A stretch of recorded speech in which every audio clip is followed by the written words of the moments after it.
interested in anywhere, just art and education. So today I feel that somewhere we both are resembling here over here. पता है ना, right?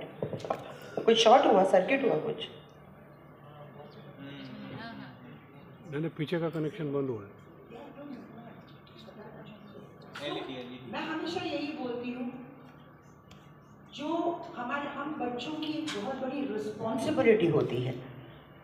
कई ख्वाब जो हमारे पेरेंट्स देखते हैं, वो जो नहीं कर पाते हैं, उन्हें साकार करना हमारा धर्म है और हमारा फर्ज है।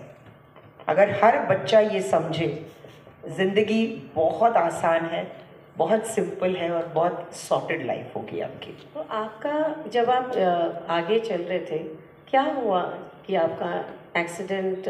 मैं आपको इमोशनल नहीं करना नहीं, मैं इमोशनल बिल्कुल नहीं होती, बट क्योंकि कभी कभार होता है ना कि लोग उस चीज़ को इग्नोर करते हैं, क्योंकि ये बाहर उसी से शुरू होता है कि हम कैसे दूसरे को, इसी से हम कैसे आगे आ जाए। मैं बिल्कुल भी, मैं तो यही कहती हूँ, किसी को इमोशनल होने की ज़रूरत ही नहीं है, क्योंकि ये बेहद ज़रूरी है कि आप उसके बारे में बात करो।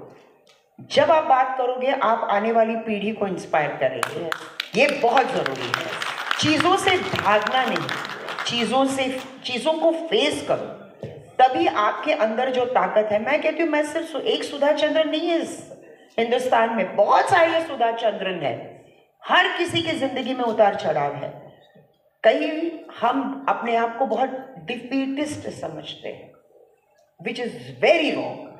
तो जब ये हादसा हुआ मेरे साथ, मैं एक्चुअली अपने पेरेंट्स के साथ साउथ गई थी, और जब हम वहाँ से लौट रहे थे तो इट वॉज अ बस हेड ऑन कोलिशन, जिसकी वजह से ऐसा हुआ कि सिर्फ फर्स्ट 2 रोज थे वो अफेक्टेड हो गए थे, और बाकी जो लोग थे वो परफेक्टली ओके थे।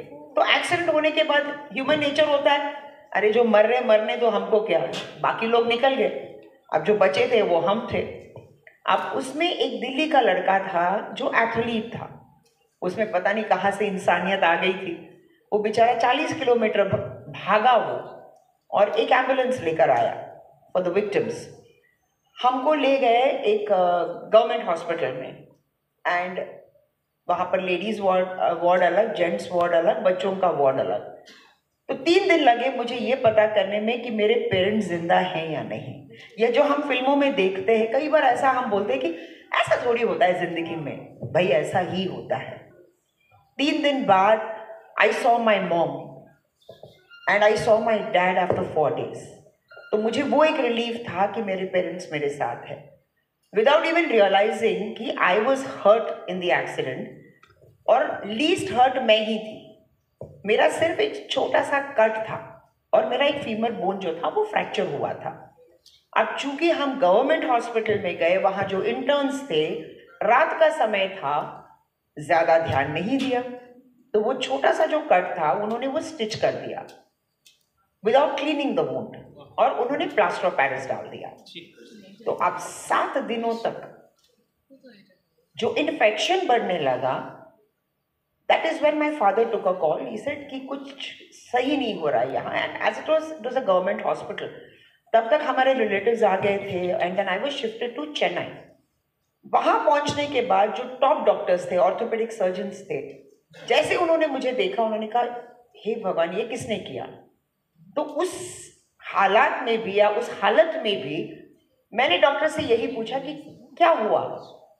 तो suddenly they covered up, they said नहीं, कुछ नहीं, एवरीथिंग इज ओके।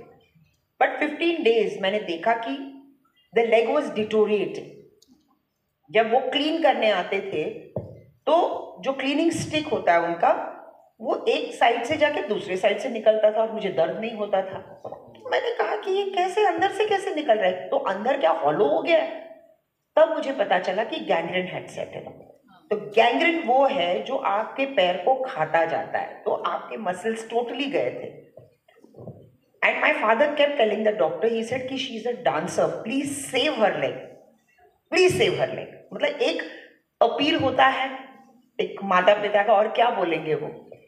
तो उन्होंने बहुत कोशिश की। The doctors in Chennai really has tried very hard, but जो लिखा है उसे हम बदल नहीं सकते, destiny. Finally they had to take a call कि gangrene had started getting into the body, तो लाइफ या लिम्ब। वो एक सवाल था, या तो पैर को बचाओ या जिंदगी बचाओ।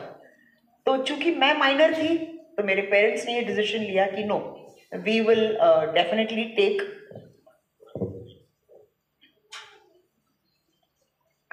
तो मेरे पेरेंट्स ने ये डिसाइड किया कि it has to be the life, loss of limb हमको कोई प्रॉब्लम नहीं है। And they came to my room, और मेरे फादर ने मुझसे ये कहा कि कल वो लोग तुम्हें ऑपरेशन थिएटर लेकर जाएंगे and there is an amputation. तो मैंने कहा एम्पुटेशन मतलब you will have to cut your leg. तो मैंने कहा फिर मैं जिंदा क्यों हूँ? अगर पैर नहीं तो फिर मेरे जीने का क्या मतलब है? तो मैं फादर सेड कि हम है ना, मैं बनूंगा तुम्हारा वो पैर जो तुम खोने जा रही हो। तो मैंने पूछा कब तक आप रहोगे मेरे साथ? डू यू प्रॉमिस मी कि द एंड, मेरी जिंदगी के आखिर क्षण तक आप मेरे साथ रहोगे? तो इस साइड कि वो तो मैं वादा नहीं करूंगा, पर ये वादा करूंगा कि मैं तुम्हें कुछ बनते हुए देखकर इस दुनिया से मैं जाऊंगा। And I lost him 3 years back.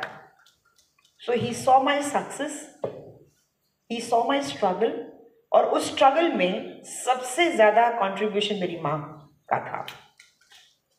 मैं देखती थी कि रात को बेचारी वो लोगों से बचने के लिए, उनके तीखे सवालों से बचने के लिए वो रात को जाती थी सब्जियां खरीदने ताकि लोगों से ना मिले।